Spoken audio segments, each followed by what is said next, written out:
Congrats. Thank you very much. This was announced in January of this year. You had to serve out a period of notice, so your feet are only semi under the table at this stage? Yeah, 5 or 6 weeks done now at this stage. Start of April, first week of April in. So yeah, getting to know a lot more about the league and about the club first and foremost with Shelbourne, and then just all the ecosystem around it. Do you have an office at Tolka Park? How does this all work? There is an office, yeah. It's more of a boardroom, and look, part of the challenge with Shelbourne is Tolka Park, and so there's not specific offices there. But again, when I was having conversations about joining the club, it was a case of like when I was working with Dublin, I did have an office in Dublin, but my office in Dublin used to be a storeroom. It's on the same floor as the dressing rooms in Parnell Park, and the referees' room was right beside it. So my offices or my experience in offices in recent years isn't coming from a plush Google style office with your chilled snacks on the corner or anything like that. So look, moving from one sporting building to another hasn't been a big shock for me. So yeah, but it is. Look, there is a challenge there, even for the staff in Tolka. We're working within one office space at the moment, so that's part of hopefully the plan to change that in the coming months. And you had been the commercial and marketing director with Dublin since 2013, so that was knocking on 11, 12 years when this all came about. Were you looking to move? No, it wasn't something I was actively looking to do. No, I was blessed to be in the role with Dublin GAA. Look, I really enjoyed it. Obviously, I have a huge passion for sport, and obviously GAA was what I played growing up, and obviously was fortunate enough to play for Dublin for 10 years. So when the Dublin role came about, it was a good match with my skill set. It was in a business development role. I was in a relationship management role, which was, and again, just my general interest and my knowledge in sports obviously lended itself to that role coming about. And yeah, no, I've been there 11 years, and it was something. We've had a brilliant 11 years with Dublin GAA. Things have evolved across both within Dublin County Board and then obviously nationally within Gaelic Games. And so no, it wasn't something I wasn't actively out looking to move. Because in judging things from afar, trying to guess what's going on from afar kind of way, which is obviously precarious business, I had seen that obviously John Costello left in 23 and Finbar O'Mahony replaced him, the then treasurer, and about 30 people had applied for that CEO job, and so I had presumed you would be one of those people, and maybe didn't happen, and you thought, okay, my time here is done. Yeah, no, it wasn't that at all. Like I never had a sense that my time was done. Like I was, again, very fortunate to be in the role.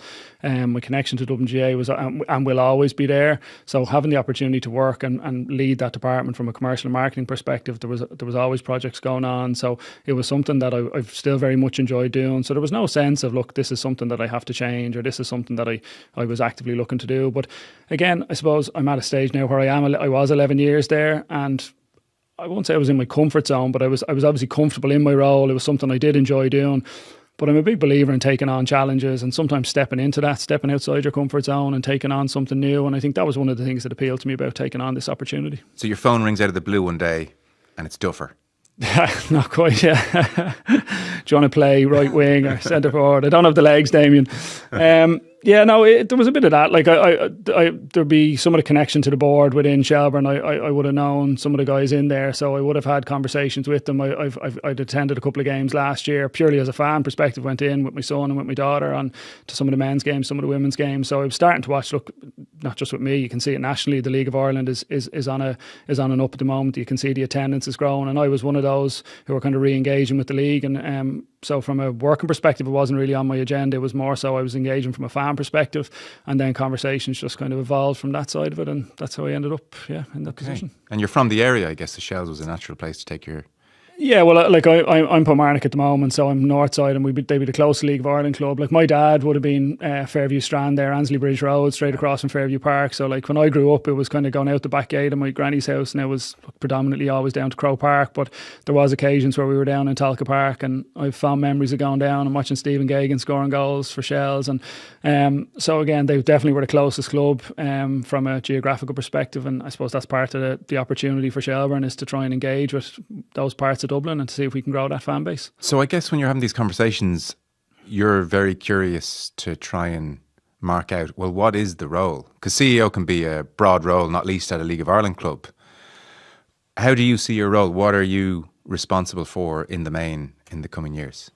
Yeah, it can be a broad role, and they were some of the conversations. And look, from the outside looking in, you've seen other clubs, and you've seen Shelbourne, every club in the League of Ireland, it seems, in recent years have had challenges and have different ways of operating, and there's different ownership models, there's different ownership structures, and what that looks like. So I suppose my conversations are around, well, what is the purpose? What are we trying to do for the club? Like, what are we actually trying to achieve? And my experience within Dublin GAA in particular would have been very much, what can we do to support the on-field product? What can we do in the background to put the players, the coaches, any of the people who are delivering? So I want to know, is that going to be the focus within the club, within Shelbourne? And it is fundamentally what we're trying to do is it's football first. It's what can we do to make sure we've got building blocks in place for the men's team, the women's team, any of our disability teams, all that element.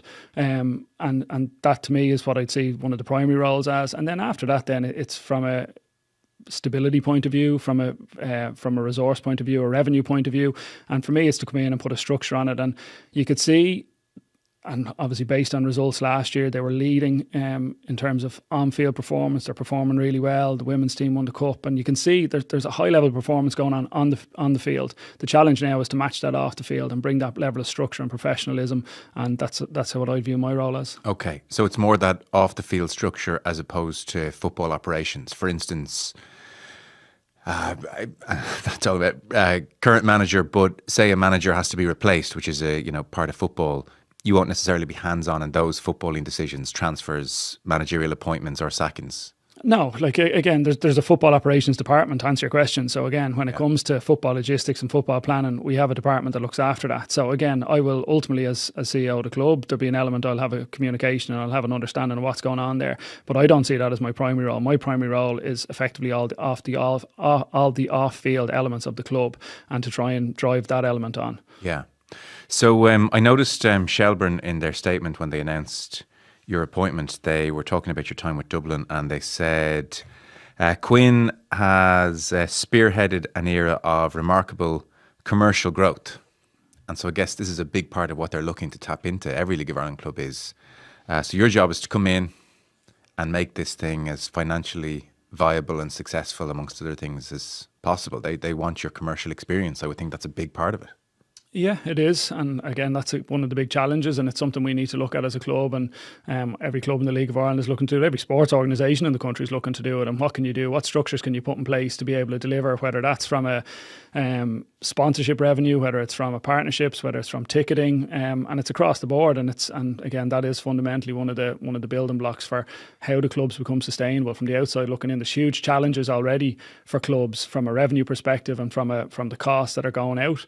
And what can we do as a club to make sure we're generating as much income as we can to offset that, and again to give ourselves the best building blocks to, again, from a sustainability point of view, and then how that lends into what happens on the pitch. Yeah, because the model at the moment, if you look across the league, there's a lot of private investment propping up clubs. And by the way, that's not a uniquely Irish football thing. I mean, private investment props up most football clubs. I mean, there is a degree of how do you make a small fortune, start with a large fortune, buy a football club. That's kind of the way it tends to go. But you have... That's why when you say investment usually, there's usually a return on an investment. I think that's probably, there's a lot of people with experience throughout League of Ireland clubs that will question whether there's an investment on the back of it. And look, and that is part of the challenge. It's, can we change what has been the way for a long number of years, where League of Ireland teams have struggled, and it is. And look, I'm not the first person to come in and try and put a structure on it that is sustainable. There's owners all over the league that have tried to do it. There's people who come into similar roles to me that have tried to do it, and that is like that. Fundamentally, that's what we'll be judged on. Yeah. So you had Dermot Desmond at Rovers, you have Philip O'Doherty at Derry, the Comers Galway, with Shelbourne. Mickey Rourke obviously has come in recent times, but then the Doyle brothers, Neil and Cathal, have invested 7-figure sum in the last while for a minority stake, and it seems like they're going to play a bigger role going forward in Shelbourne as well. So, and then there's the fan-owned Bohemians, Sligo Rovers models as well, to be fair. How do League of Ireland clubs go from maybe losing somewhere between $750,000 and $1 million a year on a given year, and benefactors having to pick up the slack? How do they get to a point where they're making money? What's the low-hanging fruit that you see here? Yeah, my experience look, I'm a month in the job, I'm 6 weeks in the job, so my answer to this question might be very different in 6 months' time and a year's time. But I think one of the challenges the league has had in recent years, and it is starting to change, would be a lot of it has been very short term. A lot of it has been, and this would even relate to players. A lot of players in recent years would have been on short term contracts. There wouldn't have been a lot of long term planning. Even conversation with our football operations recently, we have a lot of players within our men's squad on multi-year contracts. So our team are now planning for multi-year. Like, they're now looking beyond. It's not just season on season and we're starting from scratch every year. Whereas off the pitch, what I can see is it is still very short term. There's a huge amount of season on season, whether it's commercial deals, whether it's sponsorship deals. There's very much, I won't say it's not a week to week basis, but that has been a lot of the viewpoint. That's been a lot of the situation with certainly what I've seen with Shelbourne, and from talking to people in other clubs, that's been the way it's looked. So from my position is to see if we can change that. What can we do from a planning, from a structure point of view, to make sure that if we are talking to, whether it's different brands, whether it's TV rights holders, whether there's different opportunities there, what can we do that's longer term, sustainable, and how do we grow together? And that's what I've seen happen in other sports. That's some of my experience. So they're the type of conversations we'll be having. Now, some of that takes time. We as a club have to put structures in place to make sure we're able to deliver that if you're going into different brands or different, again, media holders, that you're able to say, well, look, this is where we are currently.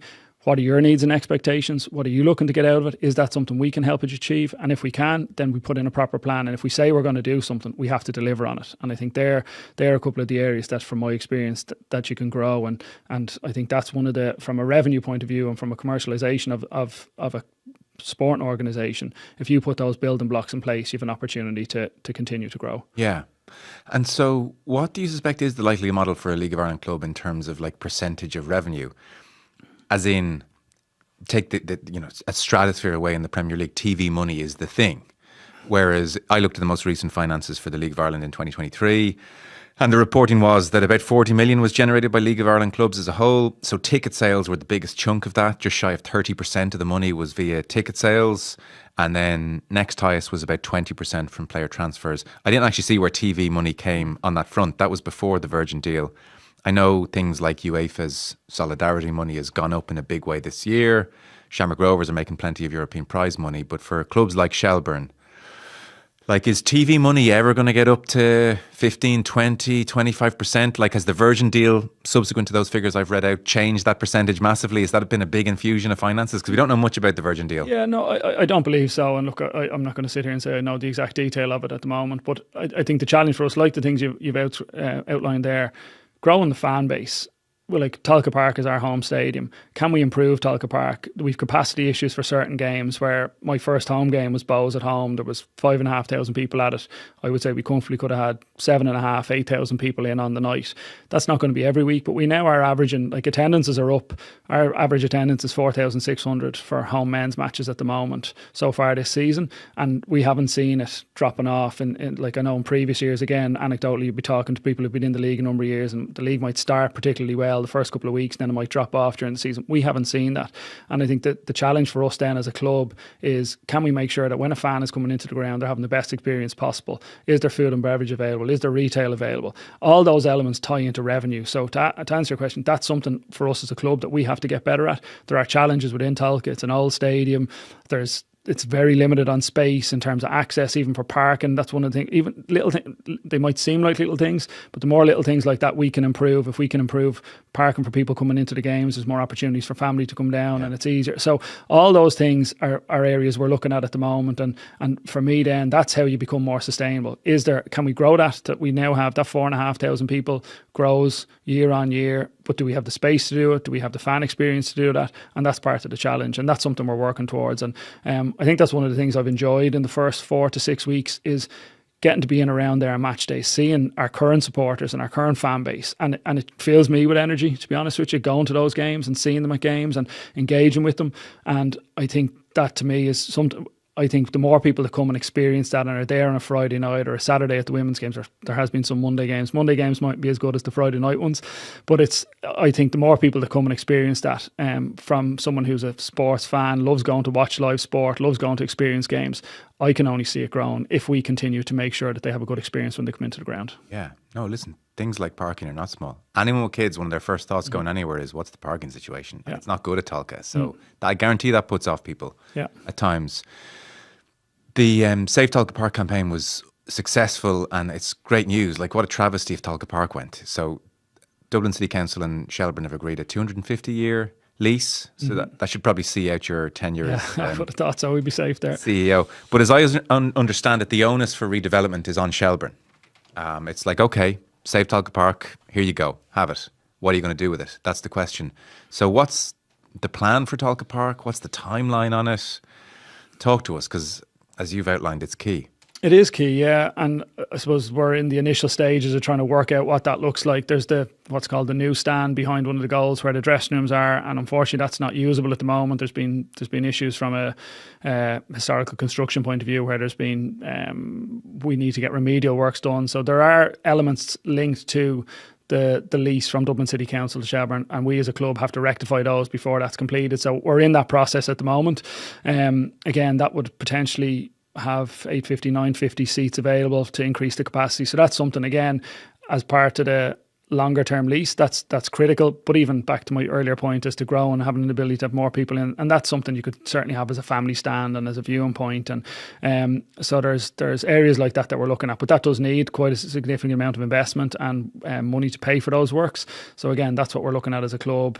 There is, I would say, there's a short term plan to meet those requirements from a lease perspective, and then we have to come up with we will be coming up with longer term plans for the stadium as a whole, and some of that be related on funding, how we go about getting the funding. There's obviously different grants, there's different areas available that other clubs have engaged with across multiple sports within the country, and that's something we're going to have to look at and see from a club perspective what's going to work best for us. But look, there's no doubt saving Tolka Park was a success, and Tolka Park is here now. The big huge challenge for us is how do we make it the best stadium possible? What capacity can we get it to on a regular basis, and where it's safe and it's enjoyable for fans to come in? And that is something like that's one of the primary areas that I'll be looking towards. Yeah, I'd say so. Like, it'd be a huge legacy of your time at the club if the stadium was sorted out in a big way. Like, do you think it's more likely it would be bit by bit, stage by stage renovation of the stadium, or would you ideally like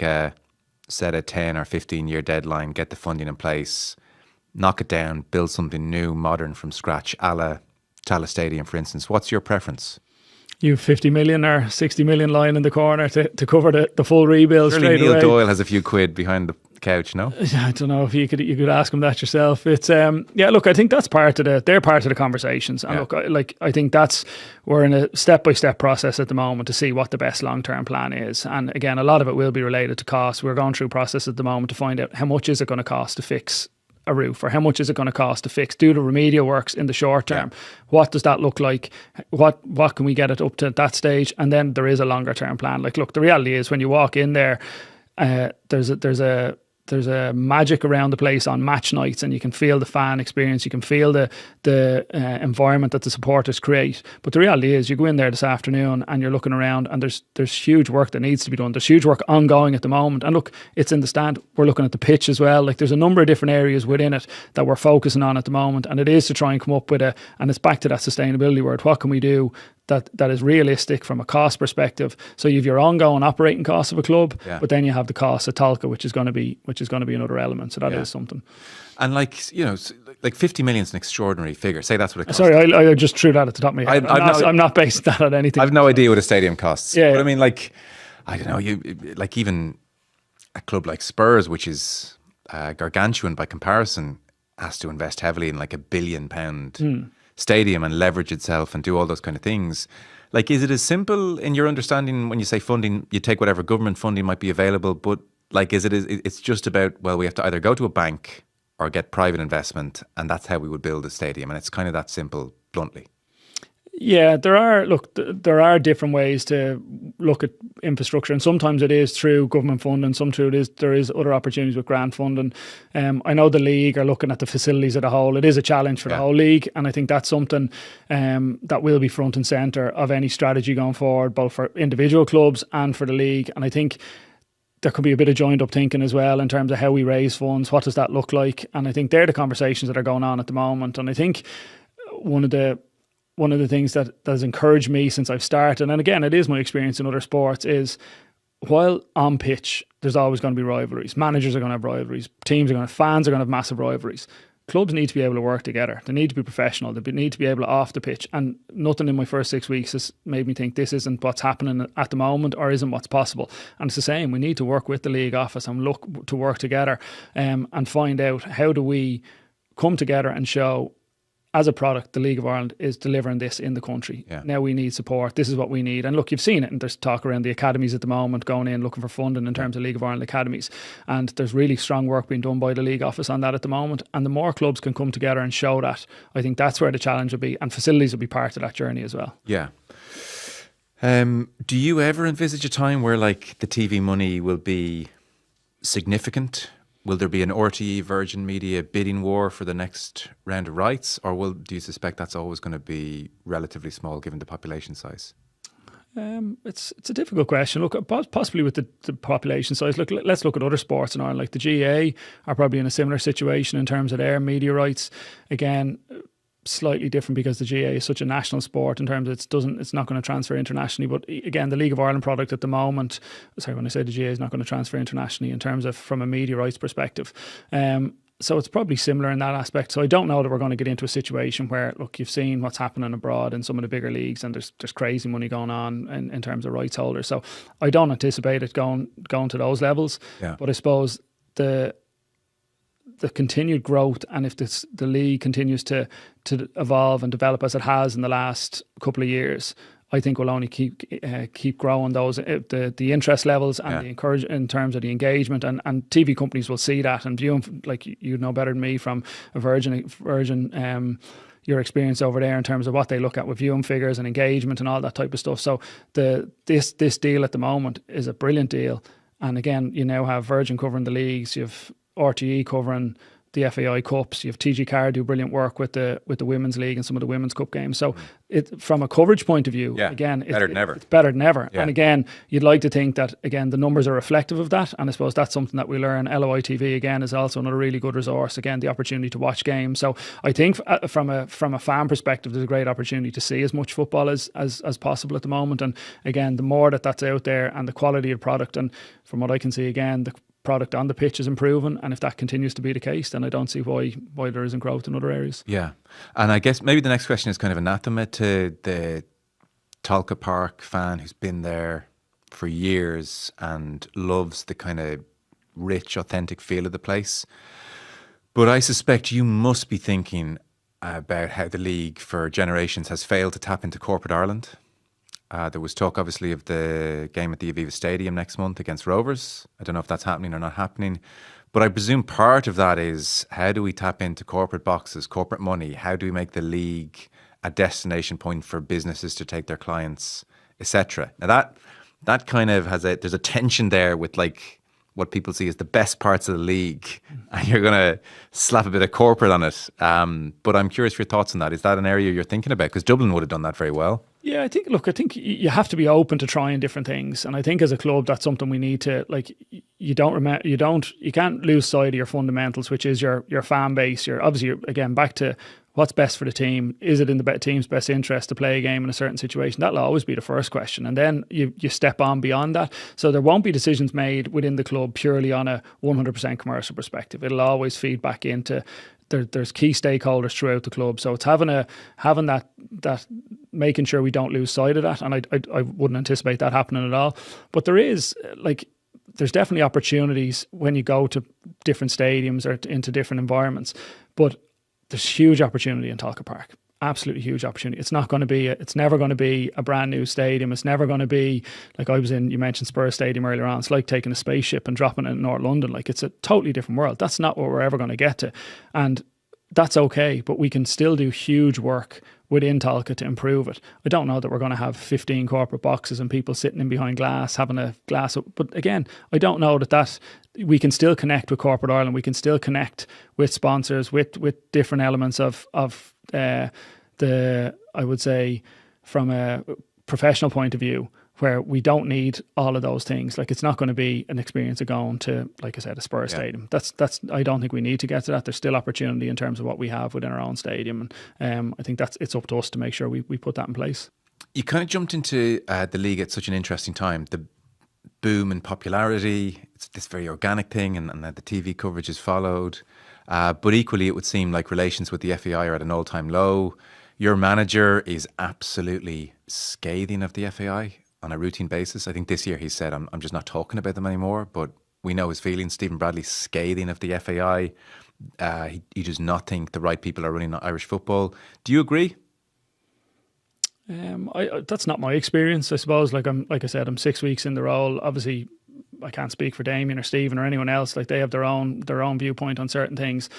From what I can see, there's a lot of really good work being done within the league office. I've had a number of meetings with people within the league office. There was a club forum recently where there was representatives of every club came together in the Premier Division and the First Division. And again, I left that meeting energised. There was an awful lot of optimism in it. There's an awful lot of things. There's a lot of things that can improve, but there was an acknowledgement that needs to happen. And how can we do that? What can we do that together as teams and as a league office? So that's my experience so far. And again, I think that'd be consistent with what I'd see in other sports. Again, you could look into historical things and issues, and look, there's no doubt there's been challenges in the past. And again, from my point of view, all we can do is my focus is going to be on Shelbourne and making sure that what we're doing within our own club is to the best of our ability. And then from what I've seen, I think the league will follow suit, is doing the same thing. And again, working with the league and working with other clubs and doing what we can. Yeah, there are rumours, and occasionally it flares up, and there were recent reports, like I saw David Snade recently reported that League of Ireland clubs, he said, were understood to be examining the process of just breaking away from the FAI.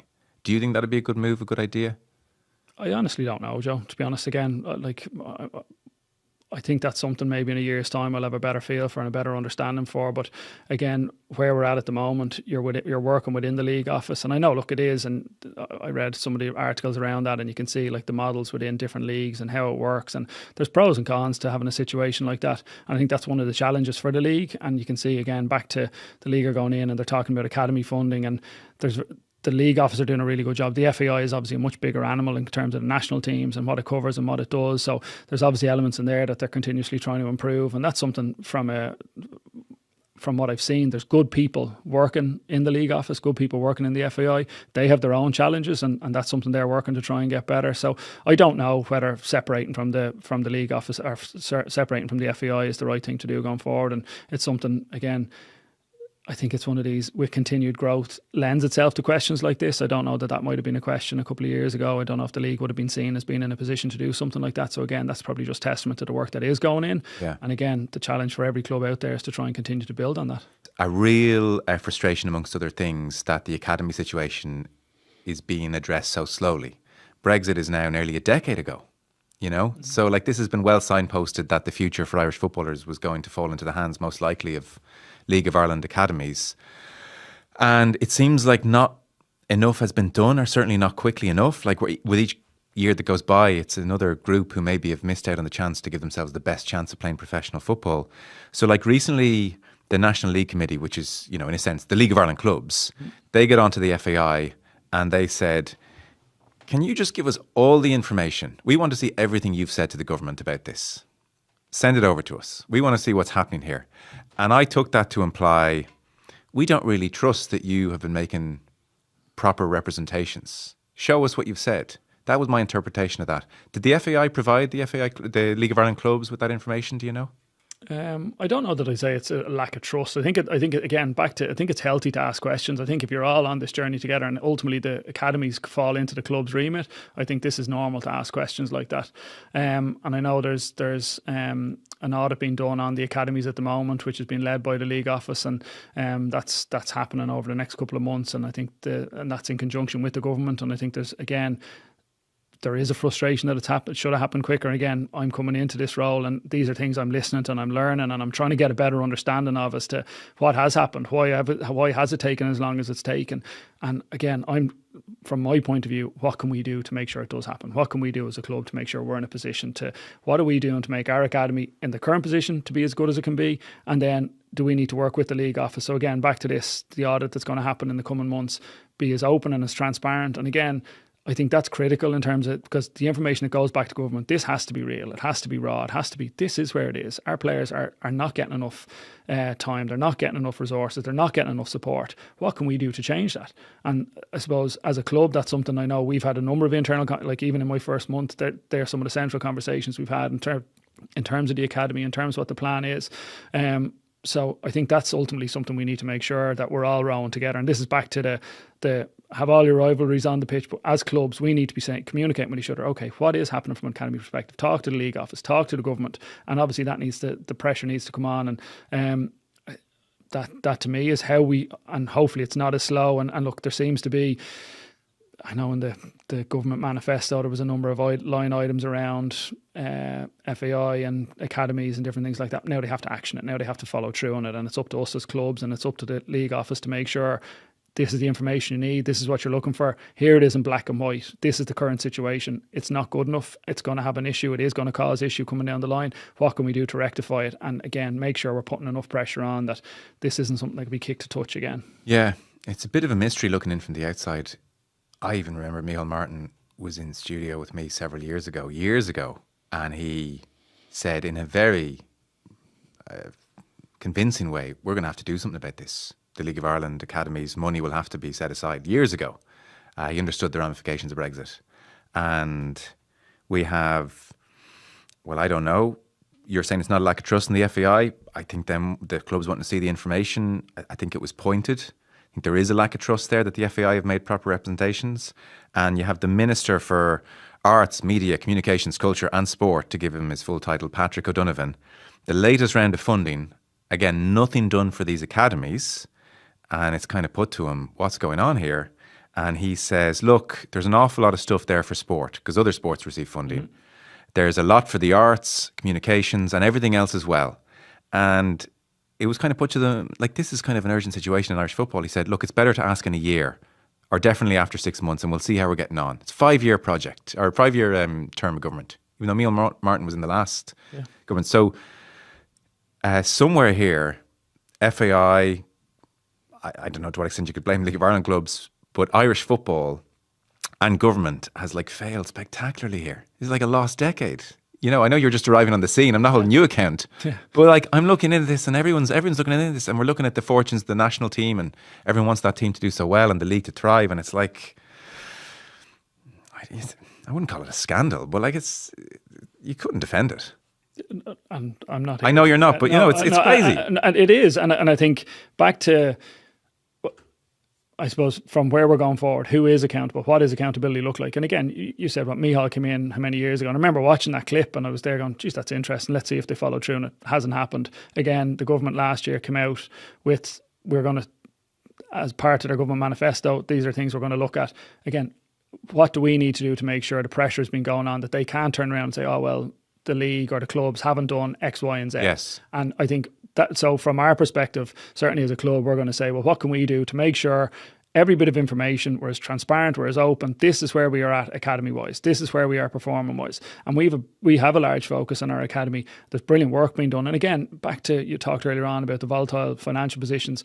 One of the ways League of Ireland clubs to be sustainable is to have a strong academy. One, to hopefully drive players into your first team. And second of all, if there is, and you've seen it in recent months with players going abroad, that is one of the areas. So there's multiple benefits for a club to try and make sure. You'd love, like, everyone loves the element of watching your team play, and you've got 3 or 4 or 5 academy players playing. It's brilliant. It adds to that connection to the team. But also, if some of them keep progressing and they have an opportunity to go abroad, and there's different things like that.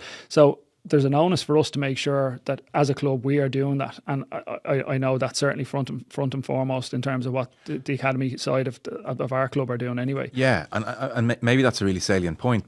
Have you sensed, again, you're 6 weeks in the job, I know, directly or indirectly, is there any kind of feeling in government of like, well, look at the volatility in the league? You know, even Shelbourne over the last 20 years, you go through the ownership model, it's flipped around a lot.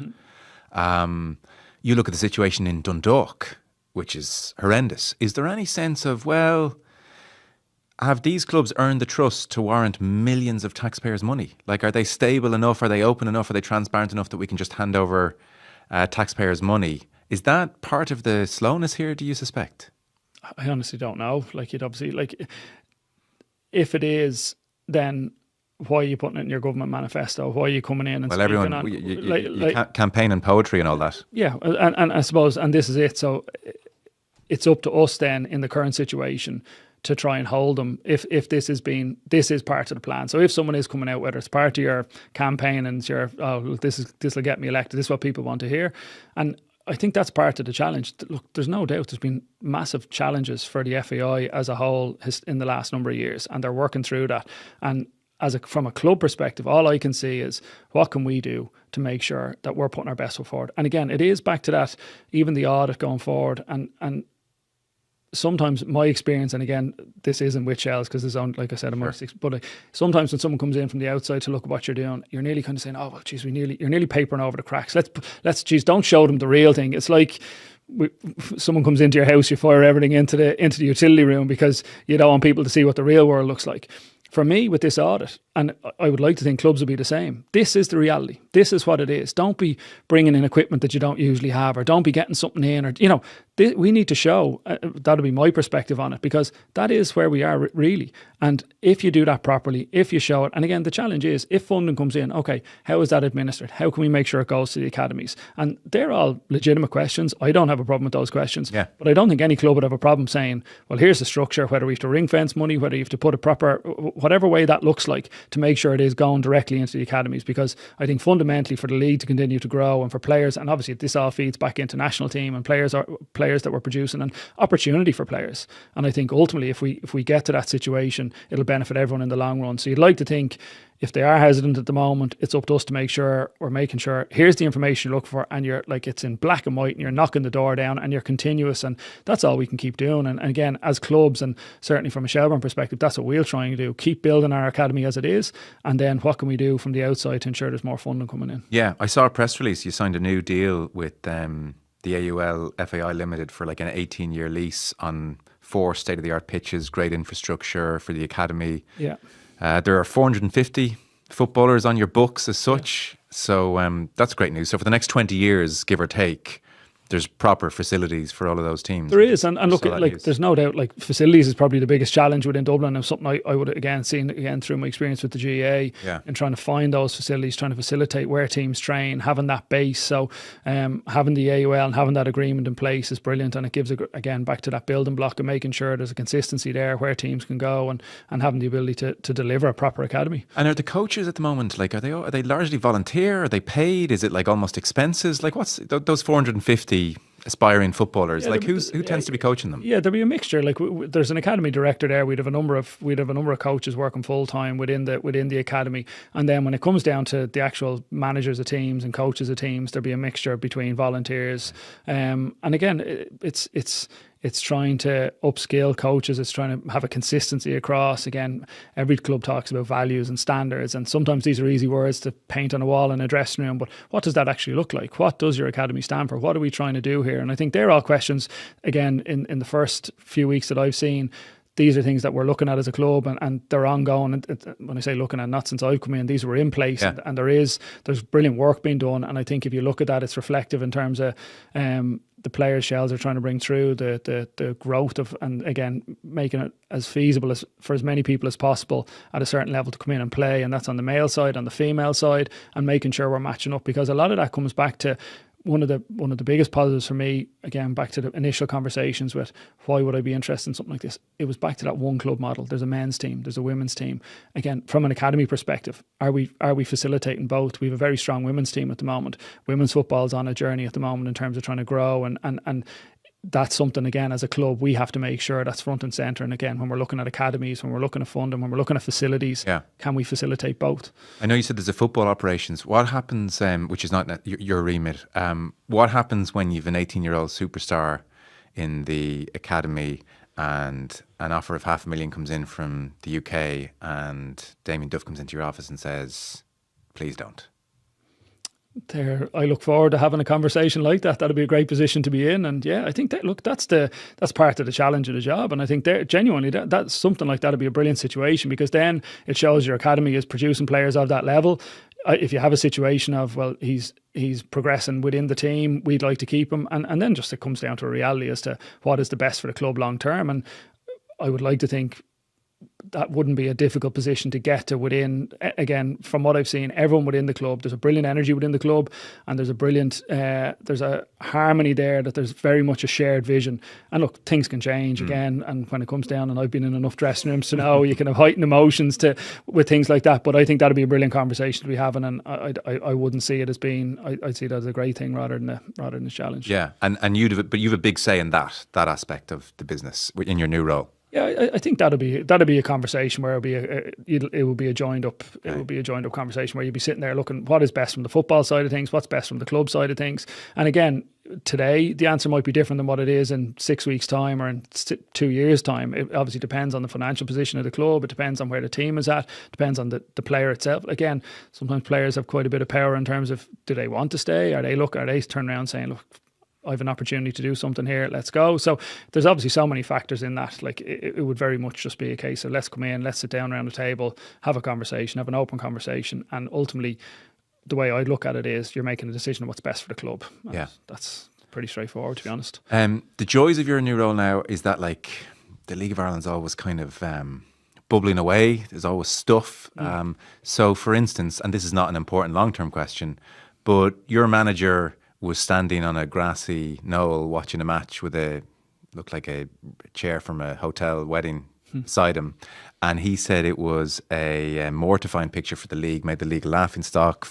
Messages from big football people around the world about it.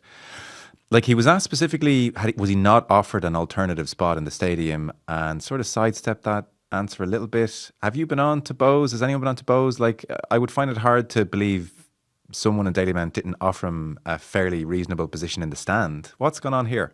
Yeah, I haven't been on to Bowes. I didn't see a need to get on to Bowes specifically. My understanding is it would have been just football operations like they would every week, would plan in terms of any game going forward as to, we've a home game this Friday, but we've Cork City away on Friday week. So again, they'd be planning for that in terms of logistics of getting to the ground, what happens at the ground. Obviously in this situation, Damien was suspended, so it was a touchline ban. So obviously the decision was made. Again, they would have spoken to League, they would have spoken to Bowes, and the decision was made to watch the game. That was where his vantage point for the game was. So, yeah, that would have been my position. To be honest, I didn't go beyond that. Okay. Yeah. Strange, though. You'd have to concede. Yeah, I think it's more just, again, it just highlights the challenge within the league. We've talked about facilities a number of times already, and again, if that's it just, to me, it just shows, I'm looking at something like that and I'm thinking, okay, this is something that the league as a whole, we know there's challenges with facilities, and this just highlights it again. And I think that's something from a like, in an ideal world, no one wants to be in that position. Damien doesn't want to be up there, like the club, the league, nobody wants that to happen. But again, we have to make sure we have a position where to try and make sure stuff like that doesn't happen again. Yeah. Is there, like, I'm sure you're very excited about all this. You know, I'm throwing all the problems at you because that's kind of the nature of a discourse like this. Is there anything else you'd like to get across to Shelbourne fans, to League of Ireland fans? You know, your ambition for the league, and it is largely in a good place over the next couple of years, because I'm obviously throwing quite a lot of the problems at you. But I guess you took this job because you're very enthused about the whole idea of it as well. Very much so. And look, like, I understand your line of questioning, and again, there has been historical challenges with it, but in my experience, in the 6 weeks I've been in there, there's nothing. In every single day I'm driving home and I'm full of energy, and I'm actually thinking this is a brilliant opportunity, and that's all I see it as. And again, from the club, and that's ultimately the reason why, for me, from a personal perspective, it was an opportunity, again, outside my comfort zone a little bit, a good challenge, even for me to develop myself. But then ultimately, what's best for the club? Like, looking at the club, there's so much potential there within the club. And again, back to Tolka Park, back to the on pitch, what can we do from the men's team, the women's team, what can we do within the community, all those aspects. And I think there's huge opportunity, and I think that's ultimately why I'm in the position, the first 4 to 6 weeks spent going to games, going to see different, like, I've been in stadiums that I hadn't been in before. I was laughing, my geography of Ireland is generally based on sport and stadiums, and that's how I've gone around the country and up Drogheda away a couple of weeks ago, and you're going into these games on a Friday night, and again, you're like, it's a brilliant experience, genuinely. Like, as a sports fan, I'm loving going in to watch matches. And your first time in Sligo, will it? Yeah, well, it's Markovich Park isn't the same as the showground, so it's it's and again, that's what it is. Like you say, Sligo, and I'm going back to sporting stadiums. So again, it's but no, I think that's ultimately from a club perspective. And there has been, you mentioned, there's been changes with ownership models and different things. Like the one thing I would say, and we are trying to communicate with Shell's fans a little bit more, and I think that's really important because, again, as a sports fan, from the outside looking in at some sporting organisations, and I'm not talking about League of Ireland teams, this across the board, communication is okay. It's good to talk to. Like, if you've got supporters there, I'm not saying you answer every single email or don't look at social media. Like, that's not the real world. But there's real passionate, diehard fans that keep clubs alive. Yeah. We need to engage with them. We need to talk to them. You need to listen to them, work with them. So from my perspective, that's critical to anything that Shells are doing and everything as a club that we're doing going forward. And you have that kind of ecosystem around the club, and you've the community element, you've got the fan base, you've got the on-pitch stuff. And again, I think that's why I'm so excited by it. Like, working in sport is brilliant. And like, it's something, sport, as I said at the start, is my passion. And having the opportunity to help do the best that I can to try and improve where Shells are from when I started 6 weeks ago for over the coming years is something that really excites me. And I do think from an ownership perspective, the owners are very much on that same page. And being blunt, I wouldn't have taken this opportunity if I didn't think they were on that. And again, every conversation I've had with them comes back to what is best for the club. What are we doing? It's, again, back to that word investor. Like, it's very much what's best for the teams, what's best for the club, what's best for the supporters. How can we continue to drive things on and improve that? And when you're surrounded by people like that, when you have an opportunity to learn and an opportunity to work with people like that, I think that's ultimately why I am as enthused as I am to be where I am. Yeah. I think maybe in the way they're talked about, the clubs aren't given enough credit for how part of the community they are. Like, you go anywhere around Tolka, like it's part of the fabric of communities. I think we talk about GAA in those terms all the time. You know, you say GAA, one of the first words that pops into your head is community. Yeah. I feel like League of Ireland clubs don't get much credit for the extent to which they actually are part of the fabric of an area. Yeah, and I think part of the challenge, and that's definitely one of the things I've noticed as a club, I was actually taken aback, and it's one of the things I've learned in the first 6 weeks is the amount of work going on in the community, the amount of work that's going on, and we as a club need to do a better job of communicating that and showing that, what kind of highlighting stuff? that. Just works within different schools, within different charity organisations, and like, again, there's an overall connection there, like you just described. But it feels like we as a club, and that's something I'd like to see us improve on, is making sure other people know that and showing that and growing that and continuing. Like, okay, you've an immediate community around Tolka Park and in around from Condra and Ballybock and all that type of area, but that can grow, and it's up to us to try and grow that. And then if you do start growing it, like, again, the world has changed from a social media, from a digital perspective, and how you engage with people and how you get people in. And like, I can see it, North County Dublin, there's huge opportunity there from like, you look at some of the population bases, some of the interest in terms of football clubs that are out there at the moment, and it's engaging with those and trying to bring them in as part of the community. And look, sports organisations around the world are trying to do that, so it's not anything new, but it's something for us as a club. We're doing it.